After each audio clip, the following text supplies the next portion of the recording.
Making a living with real estate nearly destroyed my life, and I'm about to tell you everything they do not want you to know. My brother and I went from living in our mom's garage to making hundreds of thousands of dollars in profit a month with wholesale real estate. But the journey almost broke us, mentally, financially, and emotionally. Everybody talks about the money, the freedom, the success stories, but nobody talks about the 6 months of complete failure, the nights you can't afford food, or the times we questioned everything we were doing. Real estate investors won't tell you about the dark side because it doesn't sound sexy. But if you're thinking about getting into real estate investing or wholesaling, you need to hear this first. So everybody always constantly discusses closing deals, right? But nobody tells you about the 100 no's before that one yes that actually starts to turn things around, right? You're getting hung up on, you're getting cursed out, told that you're a scammer. There's a distinct soul-crushing feeling of making 100 calls with zero interest and no one happy that you're giving them a call, right? And during this time when we were doing this, we started thinking to ourselves, are we even cut out for this, right? Like you hear something so much from somebody, no after no after no, you actually start to believe that maybe they're right? Maybe this is not something you should be doing because no one is saying yes. It was around the 6-month mark when my brother and I were consistently calling people day after day. We were literally at our mom's house on the phones from probably 8 and 9 o'clock in the morning till 4 or 5 o'clock in the afternoon, making hundreds of calls per day, talking to sellers consistently that were always telling us no, right? And it was really about this time where we genuinely considered quitting. We thought to ourselves that it might not be the path that we should take.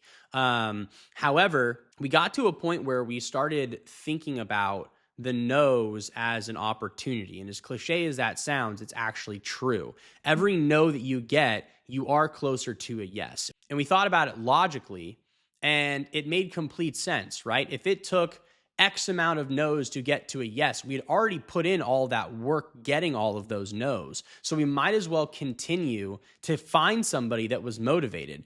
And that is when we really made the mental shift of we're not trying to convince people to sell their houses. We're trying to find the person that's already motivated and wants to work with us. That piece of advice that we got from somebody right there probably changed our entire trajectory of our business because we stopped looking at it like we were getting defeated every day, but rather finding the person that actually wanted to work with us. And it became a much more pleasant thing to do. And we felt the pressure had been lifted off the entire thing. So again, really just looking for that motivated seller who wants to work with us and just realizing that it's a numbers game with a human touch. But even when I fixed my mindset about rejection, the second dark side actually hit even harder. And that is financial uncertainty, right? People don't realize when you're getting into this business, you don't have a steady paycheck, right? There's no security blanket. There's nobody keeping you in check, making sure that money's coming in on a monthly basis, right? Like we're sitting there doing work day after day after day, and we're watching our savings disappear while waiting for that first deal to come in as we're being told no every single day while working. The stress of not knowing when money coming in is one of the worst stresses you can have in your life. And I know money's not everything. However, it does solve a lot of the fundamental needs that we have, like a roof over our head, food on the table, whatever it may be. Incredibly stressful when you're trying to build something and you're in survival mode and you're just trying to get into that thrive mode. Everything you see online about this business, it's all of these big checks and these huge months and all these contracts. But what you don't see really is the reality of when you're starting a business, these months of nothing. And all you're doing is putting in work with no result. But that's really where the magic happens. Throughout this whole time of starting up our real estate business, we've been in situations before multiple times where we've literally had no money to our name. Like we've gone to the grocery store and spent $75 for the week in groceries, right? Like we've loaded up the counter with top ramen because that was the only thing that we could have enough of to be able to eat multiple times a day. All that to say that it's not always sunshine and rainbows that you see online. There is a lot of hard work and dedication that goes on behind the scenes. But the good news is that there's things that kept us going, right? The vision of having more and wanting more, the things of not having to worry about when a rent payment was due, not having to worry about if we got a flat tire on our car, not having to worry about if we wanted to go see our parents or have someone come visit us and having space for them to stay, or being able to afford to buy somebody a plane ticket to come and do those things. Knowing that the rewards were on the other side was one of the biggest things that kept us going consistently. Making sure that we were collecting all of our small wins, whether that was a seller maybe said they were interested in selling and we could call them back in a couple weeks, or if it was just we had a great day and our mood stayed positive. Stacking those small wins over a consistent period of time started building momentum behind us with our mindset, and that ultimately started showing up in our work. Understanding that there's this dip period in business when you're starting any entrepreneurial journey. In the beginning, you're going to be doing a lot of work and there's not going to be a lot of progress. Now, most people are going to stop right before they actually start to see the rewards. And the rewards, if you have a long enough period of time of hard work, will exponentially start to increase. So many people make the mistake of giving up right before they start to reap the benefits of what they've sown. So if you're in that situation, I always tell people, make sure you keep pushing through, because the ones that do are going to be the ones that become inevitably successful in this business. And just when I thought the financial pressure was the worst part about this entire thing, the third dark side nearly ended it all. So at this point, we've made it through everything, right? We've suffered through the financial uncertainty. We've had all of the rejection we could handle. And at this point, we finally have a deal locked up. Okay, you've got the end of the light at the tunnel. You see that there is a resolution to your issues, that all of the work that you've been putting in is finally about to actually pay off, and pay off big.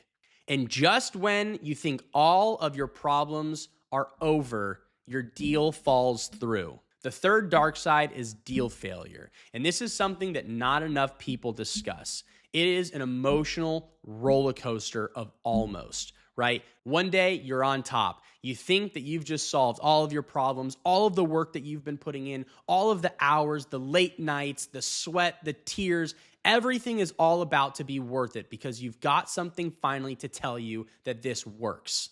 And when you find out that that doesn't actually come to fruition, it is crushing. One of the first deals that we locked up, we basically fooled ourselves. It was a week into the deal. Everything looked like it was going smooth. We basically had already decided what we were spending the money on. And just when we started making those decisions, we found out that the buyer was backing out. It honestly felt worse than never even getting a deal in the first place. Now, I'm not going to sit here and lie and say that we never felt sorry for ourselves, because in that situation, we definitely did, but we didn't stay in that headspace for long. One thing that we really tried to do, and we genuinely believed at the time, and still do to this day, that each failed deal was bringing us closer than before, right? Progress over perfection. If we could get one deal to almost close, we could get another deal to actually close. Each time we got a contract, we got a little bit closer. One didn't make it through inspections, then the next one might not have made it past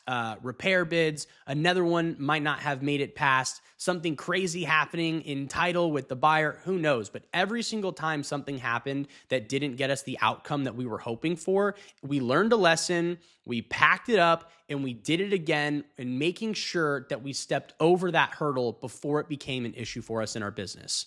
What we realized in a really short period of time is that we were actually compounding all of the learning lessons from each failure that was genuinely actually making it easier for us to start making progress in our business. And once we figured this out, all three of these lessons clicked together. That first deal actually ended up closing. Ironically, all of these issues in the dark side actually made success inevitable for us, because it was the perfect path for learning everything not to do and how to do it better, more efficiently, and more effectively. And eventually, learning the lessons throughout this entire process is how we went from in our mom's garage to making hundreds of thousands of dollars a month in profit. If you can survive the three dark sides, you're going to be unstoppable in this business, right? Real estate success is not about avoiding the darkness or the pain or the uncertainty. It's about actually pushing through it, because on the other side of that is everything that you think it possibly can be, right? Taking every single one of those lessons that you learn in your failures and compounding them over a period of time is going to be the thing that sets you apart from everybody else that gave up at step 3, 4, and 5. Meanwhile, you're at step 15 closing deals every single week. If you guys are currently experiencing any of these dark sides in your business, comment down below which one. I read every single one of them and would love to give you guys some advice from my personal standpoint. If you guys are still watching the video, I appreciate it. Like, comment, subscribe. We'll see you in the next one. And remember, you're only one more no away from your yes.